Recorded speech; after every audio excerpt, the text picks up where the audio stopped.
La población asentada en lo que hoy es Suiza se denominaban los helvéticos. Estos le darían su nombre al territorio. En los Alpes del oriente de Suiza se ubicaban los retios. En la época comprendía entre 58 a.C.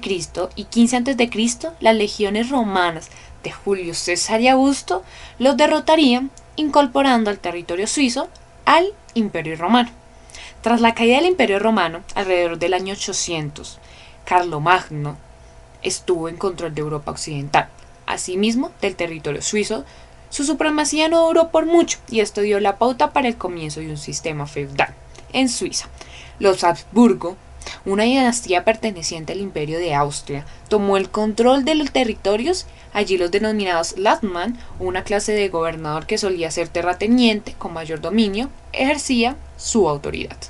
Para 1291, 3 de los cantones, Uri, Schwyz y Unterwalden, establecerían los inicios de la alianza que se convertiría a posterioridad en la Confederación Helvética.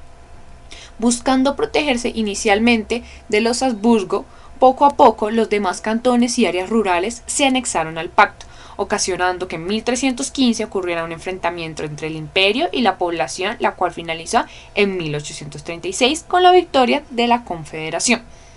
Alrededor de esta época, con el uso del feudalismo y la religión, se logró homogeneizar a la población, haciéndola hablar la misma lengua.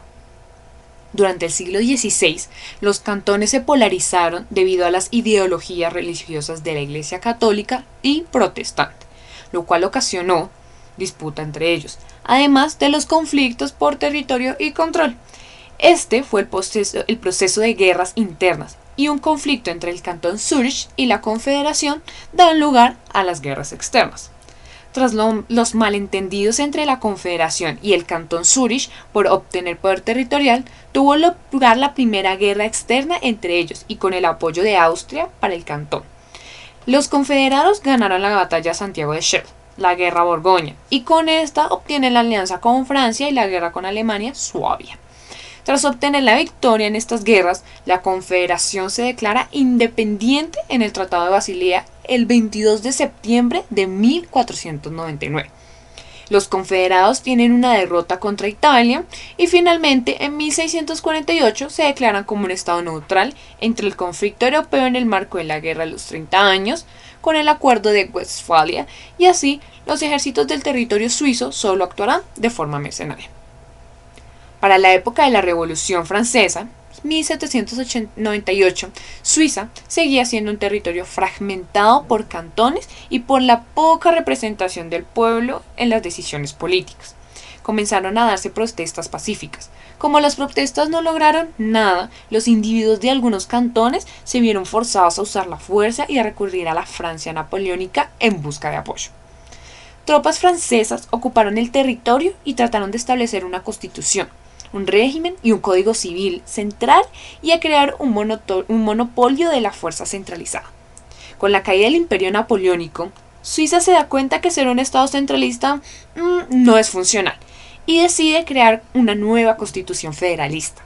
Con esta constitución de 1803 se unifican los cantones y se empieza a dar el monopolio de la fuerza, y a través de intensidad de capital, Suiza se empieza a convertir en lo que conocemos como un estado moderno. El modelo civil suizo, después del establecimiento de la Constitución federalista, estuvo muy ligado a la tradición francesa, fortaleciendo la integración de las comunidades étnicas minoritarias y posibilitando la participación incluyente de estas en las decisiones, tanto políticas como sociales, lo que terminó por favorecer a la consolidación de la identidad de los individuos y claramente del monopolio de la fuerza.